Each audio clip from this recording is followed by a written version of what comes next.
지난주는 저희 청년하고 영동 모임 가서 연합 교제를 해서 거기서 예배를 드렸습니다.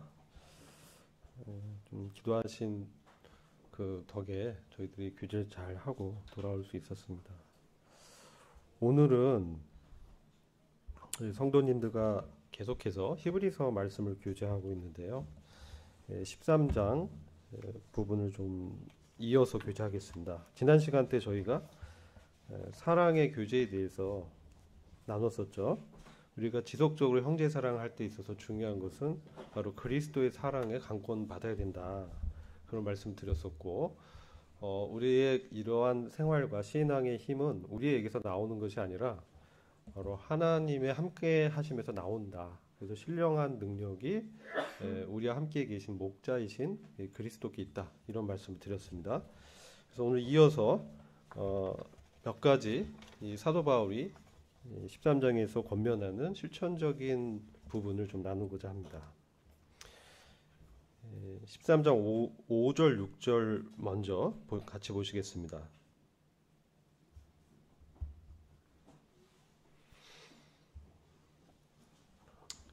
5절, 6절 찾으셨죠? 네. 제가 읽겠습니다. 돈을 사랑치 말고 있는 바를 족한 줄로 알라. 그가 친히 말씀하시기를 내가 과연 너희를 버리지 아니하고 과연 너희를 떠나지 아니하리라 하셨느니라. 6절 그러므로 우리가 담대히 가로되 주는 나를 돕는 자시니 내가 무서워 아니하겠노라. 사람이 내게 어찌하리요 하노라. 아멘. 자, 이 말씀을 이해하시려면 지금 히브리 유대인들 기독교 신자로 전향한 이들에게 직면한 도전을 좀 저희들이 이해를 해야 됩니다. 이들은 지금 사실 믿은 지 30년이 됐습니다. 사도 바울이 복음을 증거해서 그들이 구원 받았는데 그 이후에 초대교회 시절에 이들은 10장을 보시면 그들의 산업도 뺏기고 그들의 어떤 그 생활의 근거도 잃은 그러한 시련을 당했던 경험이 있습니다. 그래서 지금 30년이 지난 지금 유대인들이 이들을 유혹하는 것이죠. 다시 유대교로 들어와라. 다시 그 종교의 시스템 안으로 들어와라. 지금 이들은 주님을 믿는 신앙 때문에 그들에게 이제 추례되고 사실 방황하면서 흩어져 있는 참으로 어려운 그런 지경이 있었다는 것이죠. 이럴 때 지금 이들에게 유혹이 뭐가 되겠습니까? 그들이 다시 유대교로 돌아갔을 때 그들의 산업이 다시 그 사업을 할 수 있고 살아갈 수 있는 돈이 생길 수 있는 그러한 환경이 조성될 수 있다는 것이죠. 이렇게 됐을 때 이 재물에 대한 유혹이 들어옵니다. 단순히 이 재물에 대한 그 유혹이 아니라 이 말씀은 보시면 돈을 사랑하지 말라고 말씀하고 있죠. 돈을 뭐 사용하지 말라 이런 그런 차원이 아니고 돈에 애착을 두지 말라. 돈을 하나님보다 우선적으로 생각하지 말라. 돈을 하나님보다 의지하지 말라. 그런 말씀을 하시는 거예요. 그리고 너희 가진 바를 족한 줄 알라. 이렇게 이제 말씀하시는 것이죠. 그 이후로 말씀하시는 것이 내가 과연 너희를 버리지 아니하고 과연 너희를 떠나지 아니하리라 하셨느니라. 이 말씀은 신명기 31장 6에서 8절에 이 여호수아에게 하신 말씀이에요. 모세가 그 리더십을 여호수아에게 넘겨주고 그가 이제 느보산에 올라가서 죽잖아요. 그 전에 이런 말씀을 하시는 것이죠. 그리고 여호수아 1장 5절부터 봐도 동일한 말씀이 기록되어 있습니다. 하나님의 임재가 함께 있기 때문에 두려워하지 말라는 것입니다. 여러분 여기 돈을 사랑하는 이 문화에 대해서 우리가 잠깐 살펴봐야 됩니다. 이 당시도 그랬고 지금까지 초대교회 이후에 지금까지 이 말세를 사는 이 기독교 신자 저희들에게 이런 것이 유혹이 된다는 것이죠. 과연 우리는 무엇을 의지하고 있느냐? 무엇으로부터 만족을 얻고 있느냐? 그것을 묻고 있는 것이죠. 근데 이 당시나 지금 현재에도 많은 사람들이 아마 대부분의 사람들이 이 돈에 애착이 있다는 거예요. 이런 재물을 귀히 여기고 여기에 이제 인생을 건다는 것이죠. 왜 그러냐 이 부분을 좀 우리가 살펴봐야 됩니다. 여러분 돈이 있으면은 어떻습니까? 우리가 세상에서 돈이 있으면요 자본주의 시대에 많은 것을 할 수가 있어요. 그죠? 이전에는 개천에서 용이 난다 이런 예전에 이제 말이 있었습니다. 그것은 어떤 자기 열심히 이 학문을 닦아서 뭐 과거를 본다든지 뭐 어떤 시험을 통과해서 고위의 어떤 관리가 될 수 있는 그리고 이 신분이 높아질 수 있는 그런 길이 있었다는 거예요. 그러나 이 시대가 현대화되면서 자본주의가 발달하면서 부가 세습되고 그렇죠? 부가 유전이 되면서 이제 이 돈이 없이는 살아갈 수 없는 교육도 좋은 교육도 못 받고 이러한 상황이 됐다는 것이죠. 이 당시는 그거보다 더 절박했을 거예요. 이 당시는 정말 먹고 사는 그런 문제 자체도 문제가 되었던 그러한 이 핍박과 시련 가운데 있었기 때문에 더욱더 돈의 중요성이 이 성도들에게 도전이 되는 것이죠. 그런데 우리가 하나님의 말씀을 보면요. 돈을 또 뭐라고 말씀하냐면 돈을 세상 신이라고도 말합니다. 한마디로 말하면 세상에 있는 어떤 그 육체의 욕심, 이생의 자랑거리, 안목의 자랑거리 이런 정욕들 이런 것들이 돈이 있으면 이게 해결이 될 수 있는 거예요. 네, 그렇죠? 그래서 이 만족이 어디서 오느냐?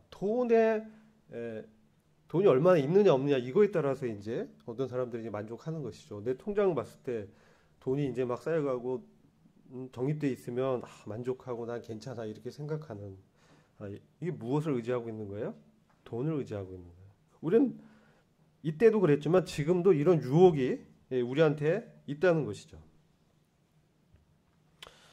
그래서 고린도후서 3장 5절 말씀을 잠시 참고해서 보겠습니다.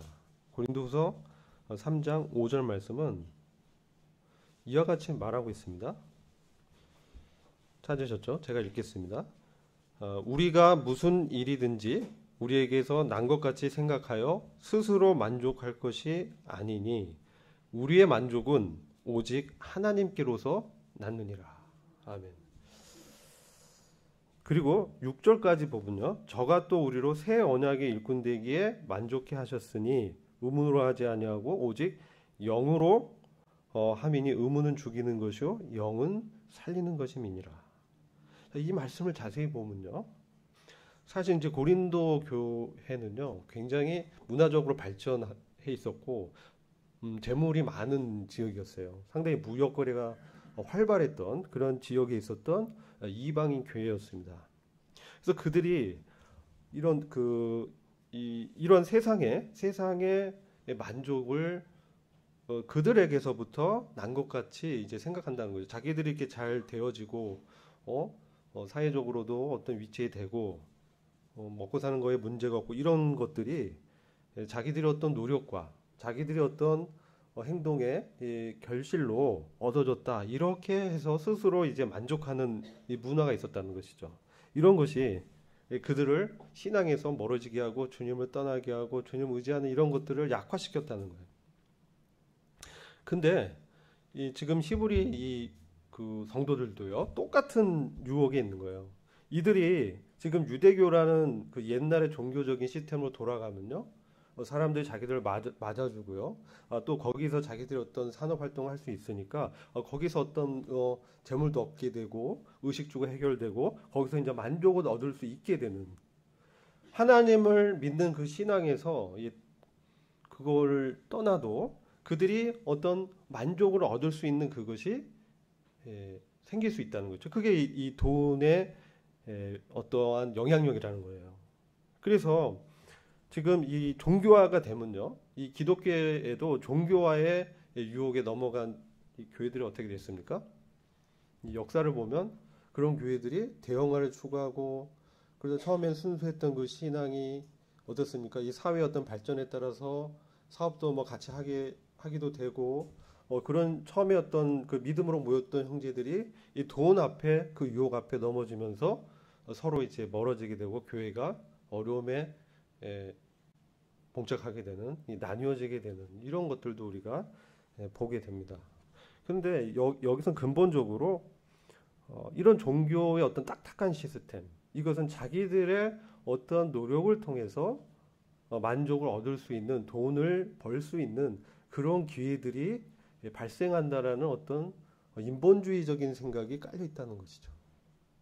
그래서 돈을 사랑한다라는 것은 무엇이냐면은 바로 이 돈을 통해서 인본주의적인 노력 또 경건을 그들의 어떤 유익의 제물로 활용하고자 하는 그런 유혹 가운데서 그런 것들을 이제 생각한다는 것이죠. 그런데 하나님의 말씀은 분명히 말씀합니다. 우리의 만족은 그런 것에 있지 않고 하나님에게서 나는 것이다라고 말하는 거예요. 이게 매우 중요합니다.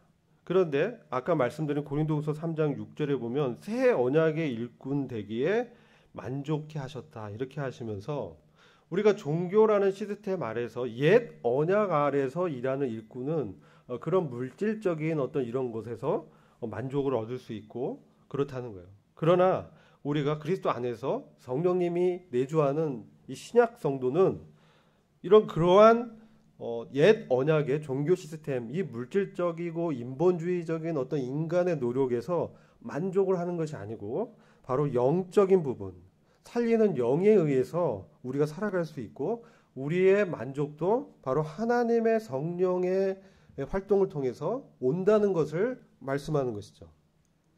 그래서 하나님의 임재, 하나님의 역사심, 하나님의 나타나심을 통해서 우리가 그로부터 힘을 얻고 만족을 얻고 세상에서 주는 그러한 쾌락이라든지 즐거움이라든지 잠시 잠깐의 어떤 안위 때문에 우리의 신앙을 저버리거나 포기하지 않고 주님과의 관계 속에서 어떻게 계속해서 우리의 주님을 닮아가는 이 믿음의 경주를 완주할 것인가. 이것은 바로 우리의 신령한 보화 되신 그리스도 안에 있다는 거예요.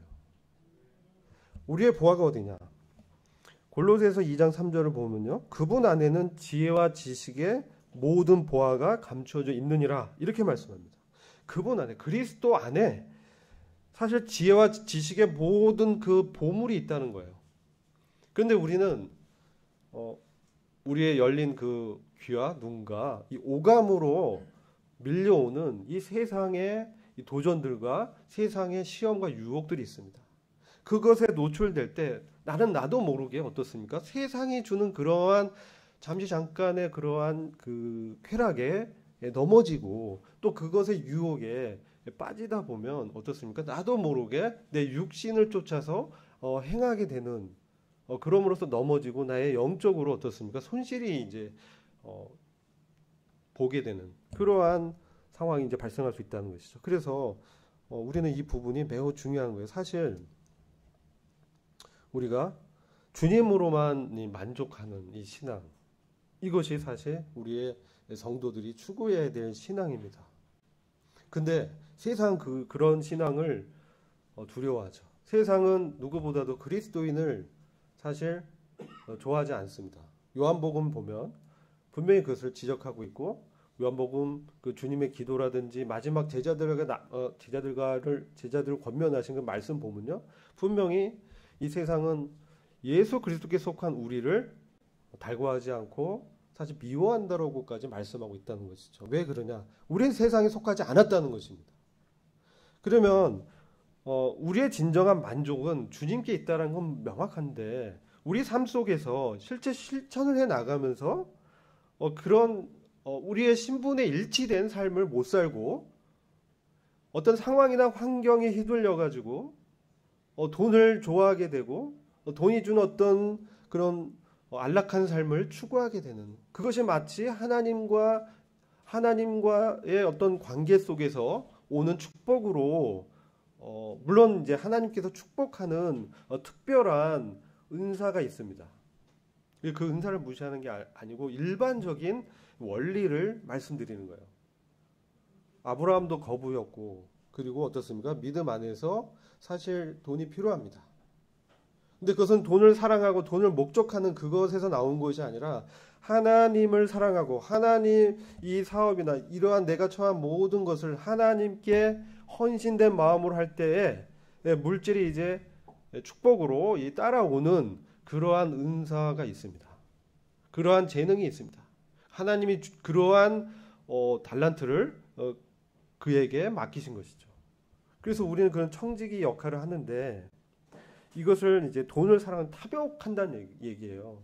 나에게 주어진 그 분수를 넘어서 그것을 얻으려고 시간과 모든 정력과 모든 노력을 이 돈을 얻는 것에 그것을 애착하고 그것을 통해서 만족을 얻고자 하는 그러한 이 육신을 지금 우리가 보게 되는 것이죠. 그런 것이 우리한테 있다는 거예요. 근데 그럼 그것을 어떻게 제거하느냐? 그것을 어떻게 신앙으로 극복하느냐? 실제 시험이 왔을 때 넘어지기 쉽습니다. 근데 여기서 시편 말씀 몇 구절 한번 같이 보겠습니다. 시편 17장 14절에서 15절 말씀인데요. 자, 세상 사람과 의인을 비교하고 있습니다.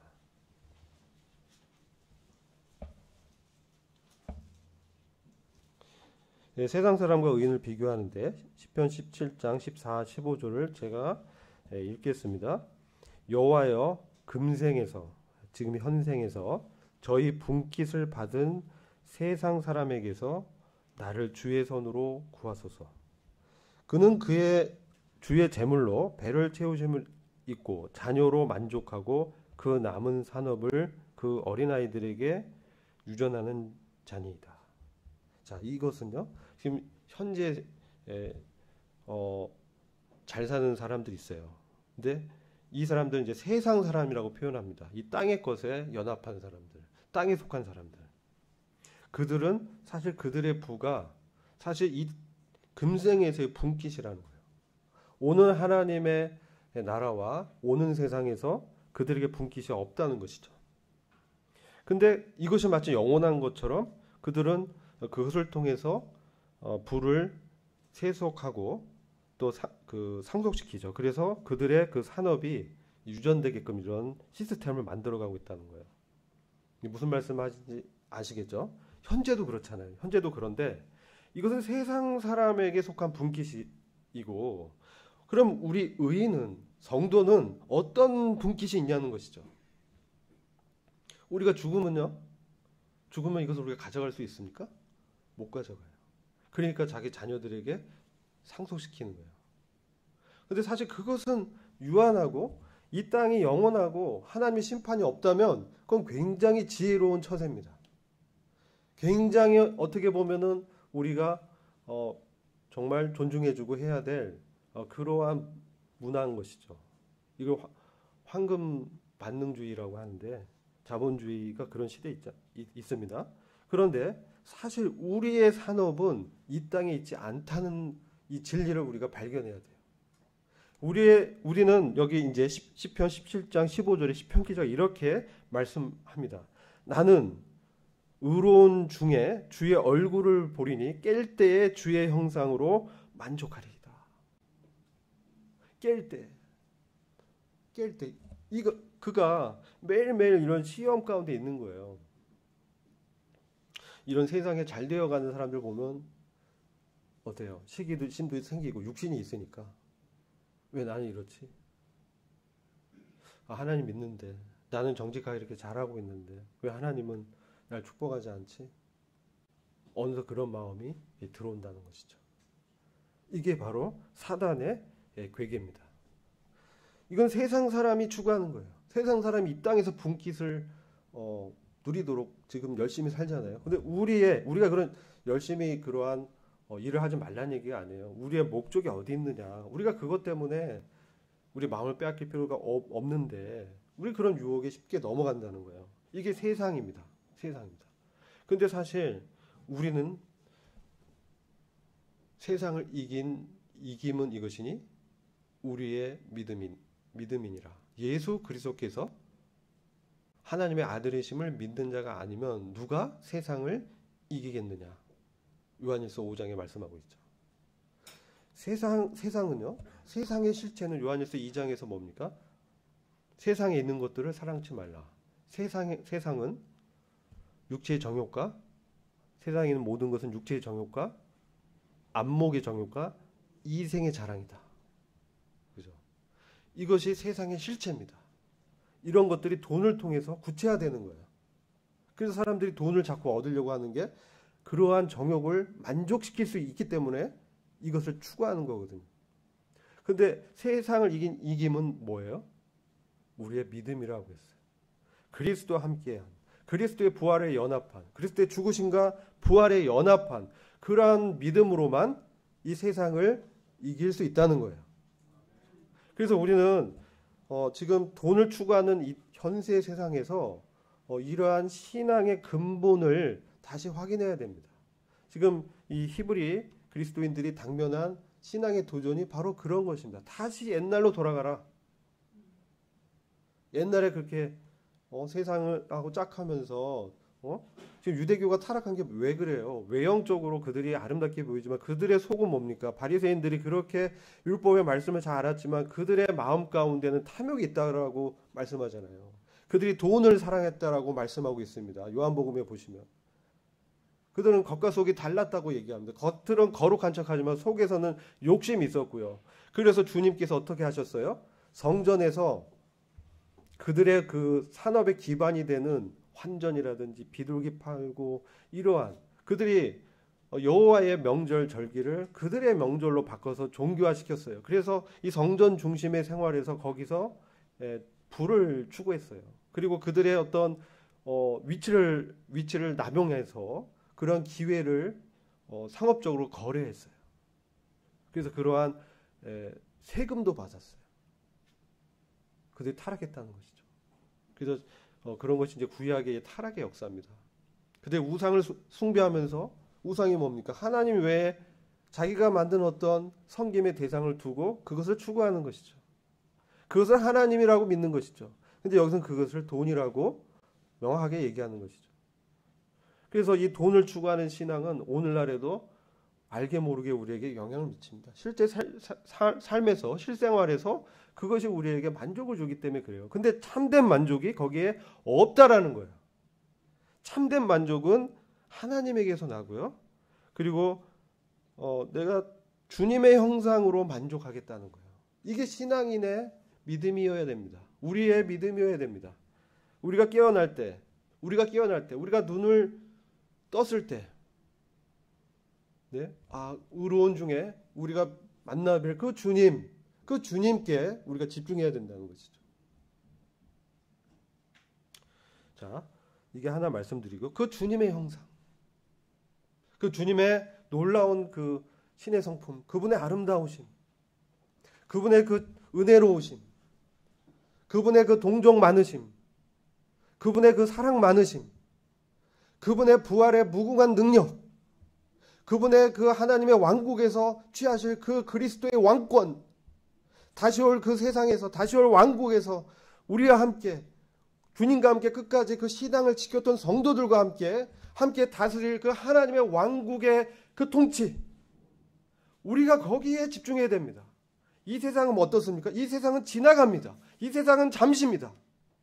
이 세상은 길어도 100년입니다. 물론 이제 100세 이상 사신 분 가끔 있습니다. 그러나 우리는 이 영혼을 보고 생각해야 된다는 거죠. 주님의 형상으로 주님의 그 놀라운 신에 속한 성품이 우리에게서 나타나기를 보면서 주님의 그 놀라운 생명이 우리한테 역사하면서 그 말씀으로 우리한테 역사하는 것이죠. 그게 어떻게 말씀하고 있냐? 빌립보서 2장 말씀 보겠습니다.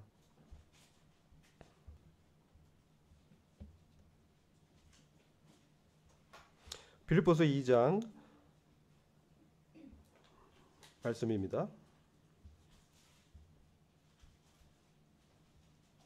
빌립보서 2장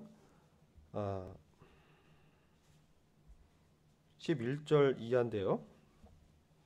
사실 빌립보서가 예수 그리스도께서 얼마나 겸손하게 낮아지셨는지 이렇게 말씀을 쭉 하고 계세요. 그러면서 전반부에서는 예수님 우리 잘 알죠?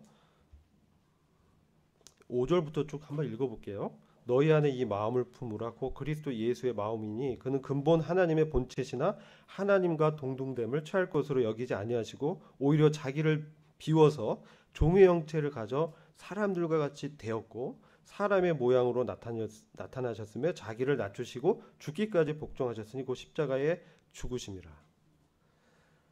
자, 하나님의 본체이신 하나님의 아들 그리스도께서 그 높으신 하늘 삼층전에 그 자신의 자리를 버리시고 우리를 부욕케 하기 위해서 이 땅에 사람의 몸을 입고 성육신 하셨다는 거예요. 엄청난 낮아지심이죠. 그 자기를 비웠다라고 표현하시고 자기의 부를 우리에게 주시기 위해서 자신의 부요함을 우리한테 나눠주시기 위해서 그렇게 하셨다고 말씀하고 있어요. 그래서 죽기까지 하나님 뜻에 복종하셨고 십자가에서 그래서 죽으셨다.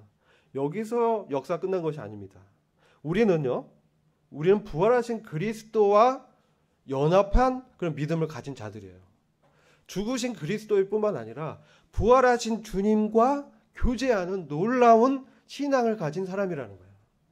그래서 이분이 어떻게 되셨냐면 이러므로 하나님이 그를 지극히 높여서 모든 이름 위에 뛰어난 이름을 주셨고 하늘에 있는 자들과 땅에 있는 자들과 땅 아래에 있는 모든 피조물들, 영적인 존재들 모든 무릎을 예수의 그 이름의 권위에 꿇게 하시고 모든 힘으로 예수 그리스도를 주라 시인하여 하나님 아버지께 영광을 돌리게 하셨다는 거예요.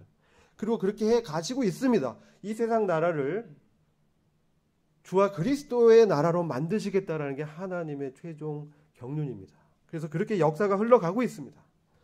그러므로 12절 보시면 나의 사랑하는 자들아 너희가 나 있을 때뿐 아니라 더욱 지금 나 없을 때에도 항상 복종하여 두렵고 떨림으로 너희 구원을 이루라고 말씀하는 것이죠. 이건 성화의 삶을 말씀하는 겁니다.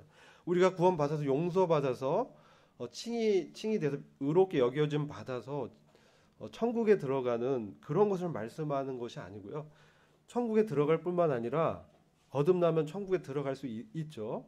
새롭게 태어나면 이제 새롭게 태어났다. 이제 갓난아기처럼 이 신앙생활을 시작한 것입니다. 근데 여기서 끝나는 것이 아니라 바로 그리스도와 함께 하늘에 앉혀져서 지금 주님께 주어진 이 권세와 영광을 함께 누리는 그러한 하나님의 아들들로 나타나게 하시겠다라는 게 하나님의 놀라운 구원의 경륜이에요. 우리를 그렇게 이제 인도하고 계신데 그러한 그리스도와 공동 왕들로 함께 그 하나님의 오는 왕국에서 다스리는 사람이 되려면 지금 나 없을 때 사도 바울이 이런 사도 바울의 서신서들 있잖아요. 교회 생활에 관한 말씀들이 있는데 지금 나 없을 때에도 이 말씀을 기억하면서 항상 복종하여 두렵고 떨림으로 우리 안에서 성화에 주님을 닮아가는 그 생명의 삶을 해나가라고 권면하는 거예요. 근데 그것이 그냥 되어지는 것이 아니라 그것을 바라고 소망할 뿐만 아니라 13절 보면 너희 안에서 행하시는 이는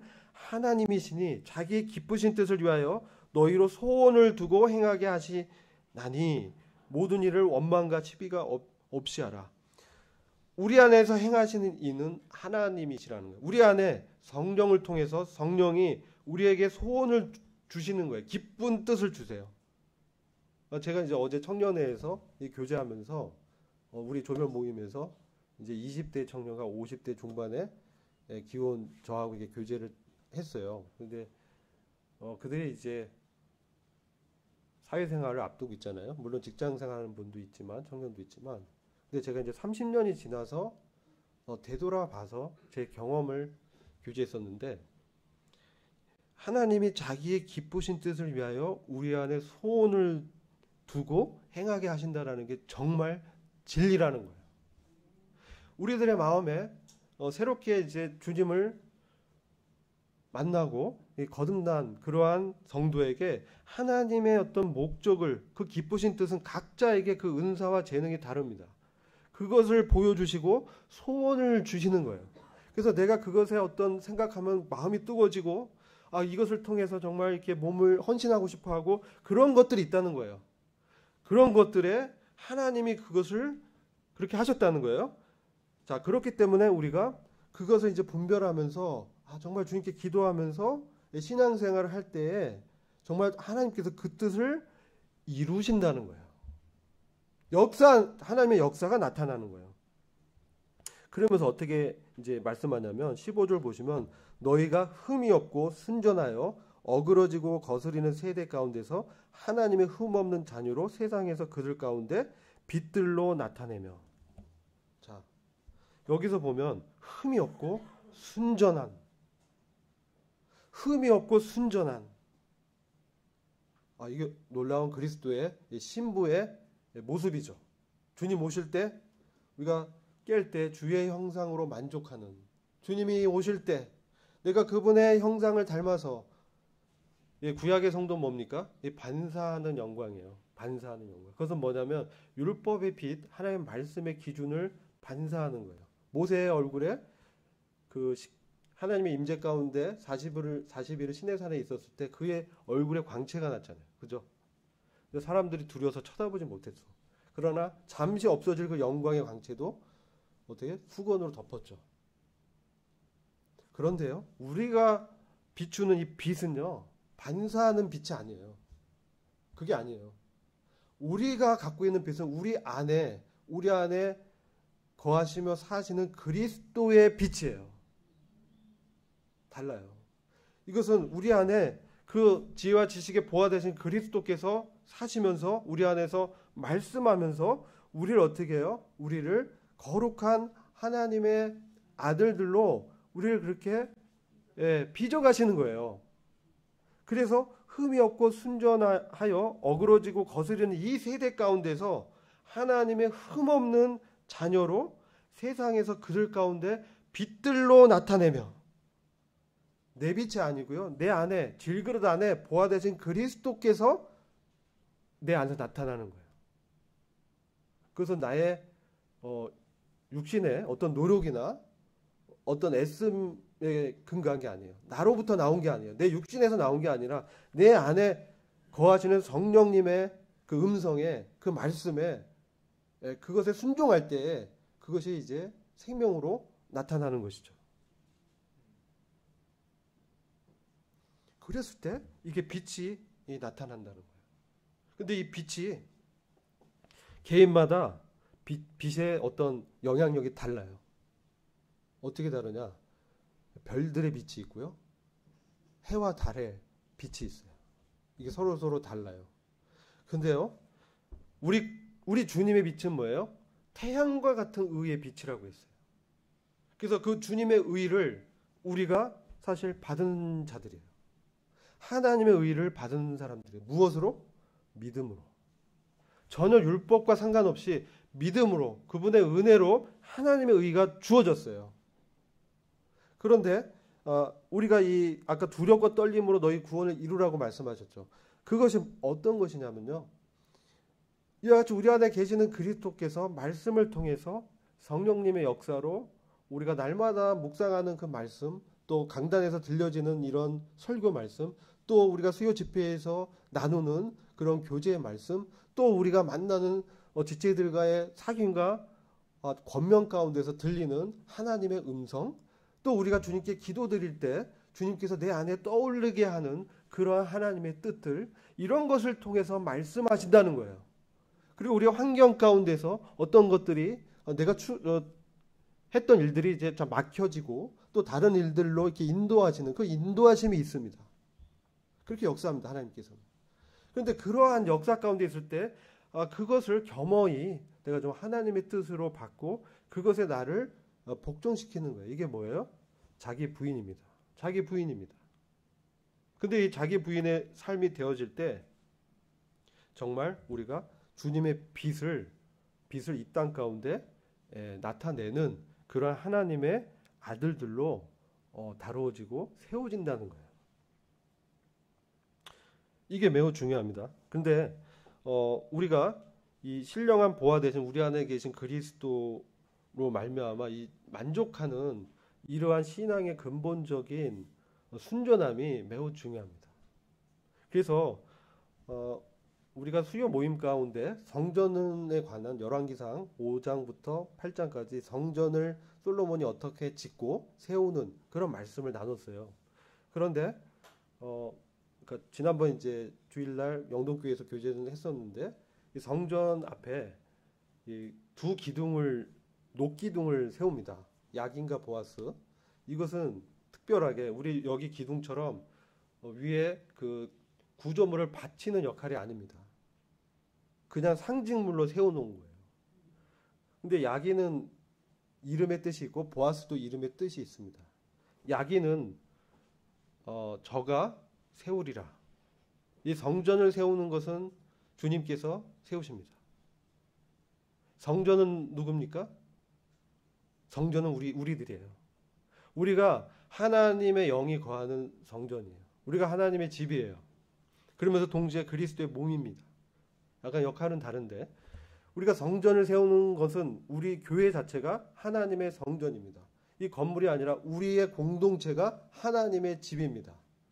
이 성전을 세워 나갈 때 이 야긴과 보아스가 상징물로 이렇게 세워져 있습니다. 그것은 무엇입니까? 그리스도께서 이 성전을 세우시고 보아스 하나님의 능력으로 그리스도께서 성전을 세우는데 우리의 애씀과 노력 이거 중요합니다.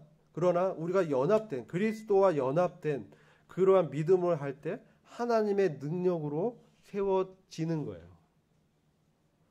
아시겠죠? 우리의 노력도 중요하지만 이 노력이라는 건 다른 게 아니고요. 우리의 육신의 노력을 얘기하는 게 아니에요. 그게 아닌 것이에요. 예수님께서 이렇게 말씀하셨다는 내 제자가 되려면 뭐예요? 자기를 부인하고, 그죠? 자기를 부인하고, 자기 십자가를 지고 날마다 자기 십자가를 지고 나를 쫓으라 이렇게 말씀하셨어요. 여러분 이 제자의 삶을 살지 않으면 성전이 세워질 수가 없어요. 그런 사람은 어떻게 돼요? 그러면 히브리서의 큰 주제가요. 완전입니다. 완전. 퍼펙트하게 되는 거예요. 완전. 그리스도 안에서 완전한 자가 되는 게 히브리서의 주제예요. 그렇지 않으면 어떻게 돼요? 침륜에 빠지는 거예요. 두 가지 길이 있는 거예요. 우리가 그리스도 안에서 완전을 추구하고 그리스도의 형상을 닮아가지 못하면 이 세상의 유혹과 욕심과 정욕들의 그런 세상에 밀려오는 도전과 시험에 넘어져서 어떻게 됐습니까? 침륜에 빠지게 되는 거예요. 중간이 없어요. 그냥 내버려 두지 않아요. 우리는. 사단이 그렇고 세상의 영들이 그렇고 악한 정사 권세들이 그렇습니다. 우리를 시험하고 그들의 헛된 사상과 괴율로 우리를 미혹해서 헛된 것을 추구하게 하고 시간을 낭비되게 합니다. 많은 이스라엘 백성들이 60만 명인가요? 엄청난 많은 사람들이 2명을 빼고 기성세대가 광야에서 멸망했습니다. 이것에 무엇을 상징합니까? 그들이 지옥 갔다는 얘기가 아닙니다. 그들이 요단강을 건너서 가나안에 들어가지 못했다는 거예요. 가나안에 하나님이 약속하신 예비하신 기업을 하나님의 나라를 하나님의 성전에 거룩한 성에 새 이름과 그리스도의 새 이름을 알려주시는 그런 놀라운 그런 아들에 속한 그런 기업을 이뤘다는 거예요. 이 성전 세운다는 건 놀라운 하나님의 비밀이 있습니다. 이것은 이 말씀에서 깰 때 주의 형상으로 만족하리라. 이러한 신앙의 순전한 자세가 없으면 그리고 내가 그리스도와 함께 내가 십자가에서 내가 못 박혔다라는 이 신앙이 없으면 또 그리스도와 함께 다시 내가 일으켜졌다라는 내 자신을 부인하면서 주님과 연합된 믿음으로 나아가는 이런 믿음이 없으면요. 이게 제자의 삶을 살 수가 없는 거예요. 그렇게 하나님께서 보여주고 계세요. 이게 저절로 되어지진 않아요. 그래서 상급이 다른 거예요. 별들의 빛이 다르고 해의 빛이 다르고 달의 빛이 다르고 별과 별들의 빛이 다르다라고 했어요. 우리가 주님을 사랑하고 우리가 받은 은사 재능에 따라서 주님을 쫓아가고 주님께 내 자신을 드리는 이런 순전한 믿음의 순도가 있습니다. 우리의 동기를 하나님께서 시험하신다고 그랬어요. 그리스도 심판대에서. 이런 것들이 매우 중요합니다. 그것은 내 안에서 말씀하시고 내 안에 소원을 두고 행하시는 그분의 성령님의 음성과 말씀에 내 자신을 부인하고 그 뜻을 쫓지 않으면요, 그 뜻에 화합되지 당신이 옳습니다. 주님만이 높아지십시오. 주님의 영광이 드러나기를 원합니다. 이런 신앙의 태도가 세워지지 않으면요, 이게 실현이 안 되는 거예요. 그냥 비전이고 꿈인 거예요. 그런데 이것을 이루기 위해서 하나님께서 예비한 여러 방법들이 있습니다. 그게 오늘 이제 남은 시간에 그 부분 잠깐 교제하고자 하는데요. 13장 20절과 21절 보시면 지금은 신령한 보화 되신 그리스도에 대해서 제가 교제하면서 우리가 어떻게 이런 영적인 보화 되신 그리스도와 동행하면서 신앙의 어떤 순전함과 믿음의 열매, 의의 열매를 맺고 주님이 오실 때 우리가 그 영광 가운데 동참하면서 첫째 부활의 영광에서 주님과 함께 하나님의 왕국을 다스리는 자로 세워질 것인가, 이 부분을 교제하는 거예요. 그게 이제 완전입니다. 완전 영적인 성수, 하늘의 장자권, 하늘의 그 그리스도와 공동 왕이 되는 놀라운 그런 신분을 우리에게 예정하셨습니다. 근데 이것은 우리의 그 신앙이 거듭나서 태어나서 이렇게 주님을 닮아가면서 여러 가지 시험과 여러 가지 고난을 통해서 우리가 연단되면서 바로 하나님의 아들들로 다루어지고 세워지는 것입니다. 근데 그럴 때 중요한 것은 이 13장 20절 21절 보시면 양의 큰 목자이신 우리 주 예수를 영원한 언약의 피로 죽은 자 가운데에서 이끌어내신 평강의 하나님이 모든 선한 일에 너희를 온전케 하사, 여기서 온전케 하사 자기의 뜻을 행하게 하시고 그 앞에 즐거운 것을 예수 그리스도를 말미암아 우리 속에 이루시기를 원하노라. 영광이 그에게 세세 무궁토록 있을지어다. 아멘. 이렇게 말씀합니다.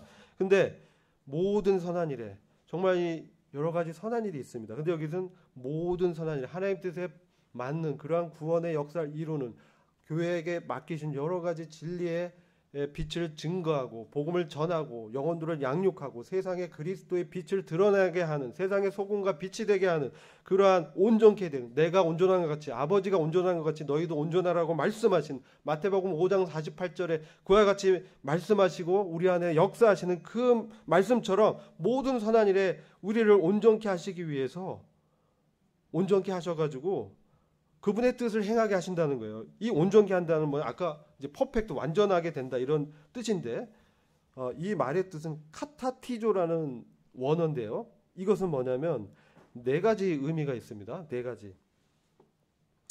부러진 뼈를 맞추는 거예요. 부러진 뼈를 맞추는 거. 의사들한테 쓰면. 근데 어부들한테 쓰면 찢어진 그물을 고치는 거예요. 그리고 항해하는 선원들한테는 뭡니까? 항해를 위해 배를 수리하는 거예요. 정비하는 거. 그리고 군인들한테 이 말을 쓰면 전투 준비를 하는 거예요. 그래서 이 카타티조, 이게 온전케 된다는 뜻입니다. 근데 이 온전케 되기 위해서, 즉 우리에게 이 부러진 뼈, 우리가 똑바로 걷지 못하고 우리 인생의 신앙의 경주를 다닐 때 어그러지고, 그죠? 다른 길로 막 가려고 합니다. 그걸 똑바로 세워야 되는 거예요. 그런 의미가 있어요. 온전케 한다라는 게. 똑바로 세워야 주님이 보여주신 그 길로 갈 수 있어요.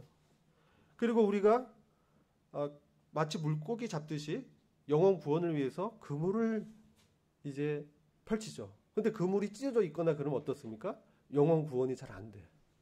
그 그물을 잘 이제 수선해야 되는 것이죠. 이럴 때도 온전케 되어야 되고, 우리가 신앙을 씨름으로 비교하고 세상과의 싸움에서 이기는 것을 말씀하잖아요. 세상과의 싸움에서 이겨야 돼요. 이기는 자에게 어떻습니까? 성전의 기둥이 되게 하겠다고 말씀하잖아요. 거룩한 그 성의 성전에 기둥이 되게 하시고 새 이름을 주시겠다고 하셨잖아요. 하나님의 아들의 그 영광에 들어가게 하시겠다는 것이죠. 그것은 아까 말씀드린 그 야긴과 보아스처럼 이러한 역할을 우리한테 그런 역할을 하나님의 그 거룩한 새 하늘과 새 땅에서 그런 역할을 하는 자로 우리를 세우시겠다는 놀라운 기업을 말씀하는 거거든요. 그러기 위해서 이 땅에서 우리는 이런 군인들로 보면 이 전쟁이라든지 영적인 싸움에서 준비를 해야 되는 거예요. 전투 준비를 하고 또 우리 신앙의 그 항해에서 배를 정비한다. 여러 가지 의미가 있는데 이거를 이제 이루기 위해서는 네 가지를 우리가 해야 돼요. 성경 카타티조를 온전케 하는 데 있어 실질적으로 어떻게 해야 되냐. 첫 번째가 뭐냐면 하나님의 말씀이에요. 하나님의 말씀. 디모데후서 3장 16에서 17절 보면 성전을 세울 때도요. 언약궤를 제일 먼저 위치시켰어요. 언약궤 하나님의 임재입니다. 우리가 성전의 역할이 뭐냐? 하나님의 임재를 담는 거예요. 근데 그것이 뭐냐? 하나님의 말씀으로 나타나는 거예요. 우리가 하나님의 말씀을 들을 때 어떻게 들어야 돼요? 이 말씀을 진짜 하나님의 말씀으로 받아야만 그 말씀은 우리 안에서 효력 있게 역사합니다. 아시겠죠? 이게 매우 중요해요. 그래서 겸손한 마음으로 말씀을 받아야 돼요. 하나님의 말씀은 모든 성경은 하나님의 감동으로 된 것으로 교훈과 교리입니다. 책망과 바르게 함과 의로 교육하기에 유익하니 하나님의 사람으로 온전케 하며 모든 선한 일을 행하게 온전케 하려 함이라. 이 나와 있잖아요. 하나님의 말씀을 여러분들이 귀히 여겨야 돼요. 묵상해야 되고 내 안에서 말씀하신 그 말씀이 기억나고 떠오를 때 그 말씀에 순종해야 돼요. 어떻게 순종해요? 그 말씀이 떠올라. 막 나한테 유혹이 오고 정욕이 올라와. 그때 어떻게 됩니까? 로마서 7장에서 말씀하잖아요. 나는 어때요? 나에게 악한 원리가 있어요. 죄성이 있습니다. 내가 선을 추구하고 선한 법을 행하기 원하지만 마음으로 하여 법을 추구하지만 내 안에 악이 있기 때문에 이 악이 때때로 나를 끌어당겨서 내가 원치 않는 일을 범하게 한다 이거예요. 그럴 때 어떻게 돼요? 얘를 나로 인식하면 안 되고 나는 그리스도와 연합한 믿음으로 새롭게 된 부활하신 그리스도와 연합한 새로운 사람이다라고 인식하면서 이때 뭐예요? 이것은 죄입니다, 주님. 이렇게 분리를 해야 돼요. 이게 자기 부인이에요. 이 말씀을 나한테 적용할 때 그런 유혹이 올 때 나는 죽은 자지.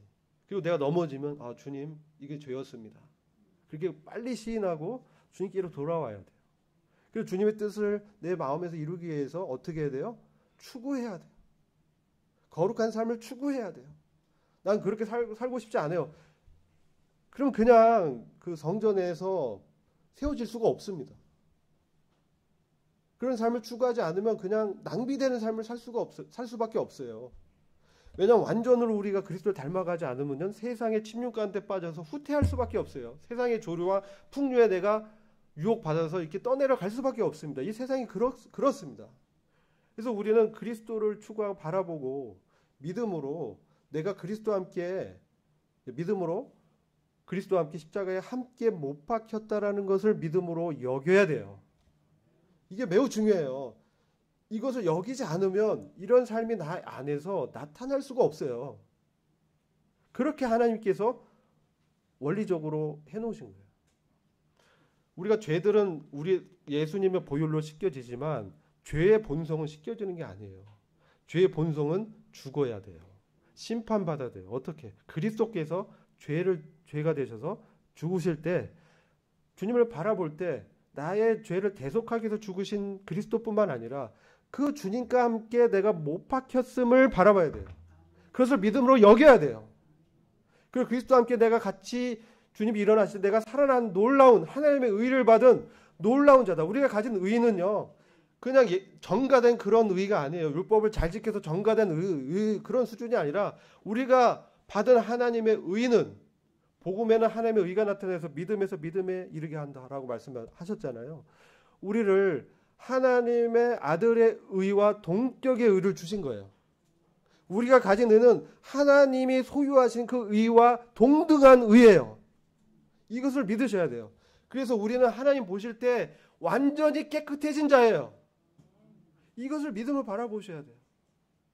그냥 무슨 셀로판으로 나는 막 죄가 이게 막 더럽혀져 있는 자인데, 죄들로 더럽혀져 있는 자인데 이렇게 보는 게 아니에요. 이것은 완전히 우리의 온몸이 깨끗해져서 죄들이 완전히 깨끗이 씻겨 나갔어요. 이게 죄들은 그렇게 처리가 됐어요. 우리의 죄 본성은 우리가 그리스도를 바라볼 때 내가 그리스도와 함께 못 박혔다라고 믿음으로 여길 때 죄의 본성이 해결되는 거예요. 그렇게 해서 나를 부인하는 거예요. 나를 부인할 때 어떻게 됩니까? 하나님의 뜻을 행할 수 있게 되는 거예요. 내 뜻이 아니라 하나님 뜻대로 행하려면 그래 어떻게 돼요? 제자의 삶을 살 수가 있게 되고 성전을 세워 나갈 수 있게 되는 거예요. 그래서 첫 번째 얘기한 게 하나님의 말씀을 얘기하는 거예요. 매우 중요합니다. 두 번째는 교회 안에서의 은사입니다. 에베소서 4장 11절부터 13절 보면 그가 곧 사도로 선지자로 복음 전하는 자로 목사 교사로 주셨으니 이는 성도를 온전케 하여, 성도를 온전케 하는데 이러한 교회 안에 은사들이 역할한다는 것이죠. 하나님이 그렇게 장치하셨어요. 그래서 온전케 되면 어떻게 되냐? 봉사일을 하게 한다. 이 봉사는요, 미니스트리입니다. 하나님의 사역을 할 수 있도록 온전케 하는 거예요. 은사는 성도들이 이렇게 예비되고 준비가 되게 하셔서 전투에 준비가 되게 하시고 그 근무를 이렇게 수선해서 복음을 전하는 증거하는 일에 준비가 되게 하시고 또 어그러진 발을 똑바로 뼈를 맞추는 일에 준비되게 하시고 이 영적 전쟁을 수행하면서 하나님의 사역을 함께 하도록 교회 안에서 그렇게 장치하셨다는 거예요. 이것을 믿으셔야 돼요. 그래서 교회 안의 교제와 이거 매우 중요합니다. 왜냐하면 같이 그리스도의 몸으로 세워져야 성전이 올바로 세워지기 때문에 그렇습니다. 이 영광은 함께 받는 거예요. 그래서 우리가 다 하나님의 아들을 믿는 것과 아는 일에 하나가 되어서 온전한 사람을 이루어 그리스도의 장성한 분량이 충만한 데까지 이르니 이게 하나님의 목적입니다. 우리가 이렇게 아는 일에 하나가 돼서 온전케 구비돼서 교회로서 그리스도께서 장성한 분량이 있잖아요. 이게 충만한 수준까지 이르게 하겠다는 것이 하나님의 목적이에요. 이것을 추구해야 돼요. 이것은 영원한 기업이 있는 것입니다.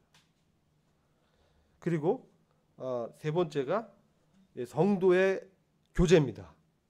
온전케 하는 것. 첫 번째 하나님의 말씀, 두 번째 교회 은사, 세 번째로는 갈라디아서 6장 1절에 형제들아 사람이 만일 무슨 범죄한 일이 드러나거든 신령한 너희는 온유한 심령으로 그러한 자를 바로잡고 내 자신을 돌아보아 너도 시험을 받을까 두려워하라.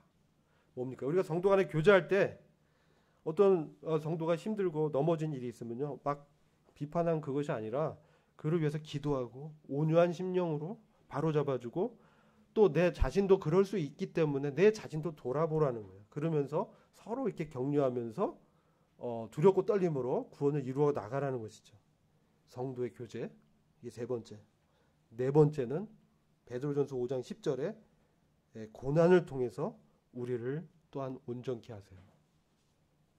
베드로전서 5장 10절 모든 은혜의 하나님 곧 그리스도 안에서 너희를 부르사 자기의 영원한 영광에 들어가게 하시니가 잠깐 고난을 받은 너희를 친히 온전케 하시며 굳게 하시며 강하게 하시며 털을 견고케 하시리라. 아멘. 모든 은혜의 하나님께서 그리스도 안에서 우리를 부르셔서 때로 어떻습니까? 잠시 고난을 받게 하세요. 우리가 어려움이 있죠. 너무 힘들어요. 또 넘어질 때가 있어요. 근데 잠깐이에요. 그때 우리가 주님을 부르면서 아까 말씀드렸죠. 자기 부인. 내가 그리스도와 함께 죽었고 이것은 죄고 이제 난 그리스도와 함께 다시 일으켜진 놀라운 새로운 하나님의 아들이다. 이렇게 이제 나를 믿음으로 여기는 것이죠. 그러면서 주님을 의지하면서 이 고난을 견디는 것이죠. 참으면 그리스도와 함께 왕노릇하리라. 아멘. 그래서 우리를 친히 주님이 굳게 하시고 강하게 하시고 견고케 하실 것입니다. 이것을 믿으시기 바랍니다. 그래서 이런 네 가지 것들을 통해서 우리가 교회 안에 서로 같이 이제 온전케 된다. 이 말씀을 끝으로 오늘 이제 교제를 마치도록 하겠습니다. 기도하겠습니다.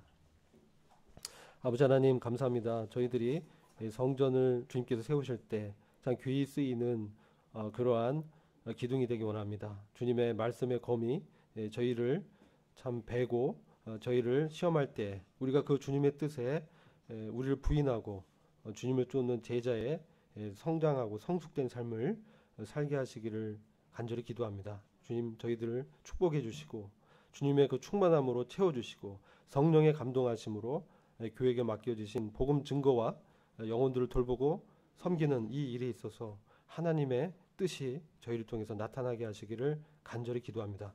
주님께 참으로 감사를 드리었고 예수 그리스도의 귀하신 이름으로 기도했습니다.